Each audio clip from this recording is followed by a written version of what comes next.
lack of an opportunity for the incentives of people who need power to get to the power, right?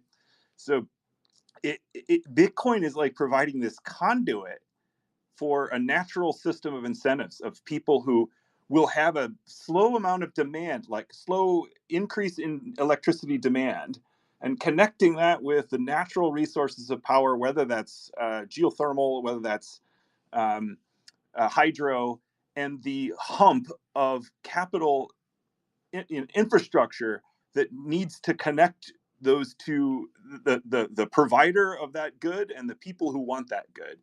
And what you see is there's just kind of a failure. There's a blockage. And Bitcoin, by monetizing energy in a really flexible way, that's scalable, portable, et cetera, it unlocks that natural energy and lets it flow to the people who need it.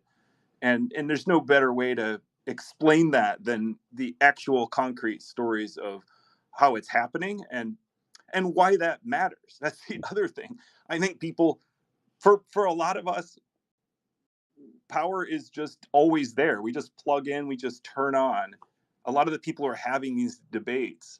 So it's hard actually for people to realize what it's like not to be able to rely on power. I spent a couple summers in South Africa 20 years ago, and we had power about 4 hours a day. And life was very different on 4 hour a day power, and it's even more different when you have 0 hours a day of electricity.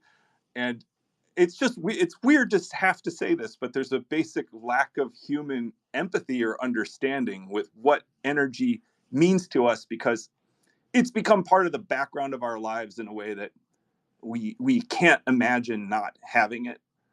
So anyway, I appreciate your story, Alex. It was so moving. It was among the best things I've read from you, many of which hit the same themes. And I hope it gets broad attention. And this should be honestly, this story should be mainstream press, everywhere all the time. Given all the crap that we have to read about Bitcoin, this is just incredible. It's a revolution of energy. It's a revolution of money.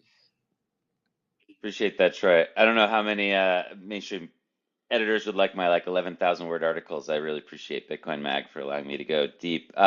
So we'll turn to Femi and KG now, because basically one of the themes of the essay that I explore is how energy infrastructure in Africa is totally built on dependency. I mean, basically, this is all concessional financing. It's all somebody coming in and gifting money to build something, and then they're not really part of it after that. And there's no real way to make it sustainable. And the interesting part is that Bitcoin mining makes energy projects sustainable and more appetizing, and no aid or altruism is really required. It's just basic sort of trade and capitalism, which is really interesting. So KG had his hand up, and I know Femi, you've only got a few minutes, but KG, why don't you go first, and then we'll get Femi to respond as well. Cool. Okay, so I'll make it quick so that Femi can get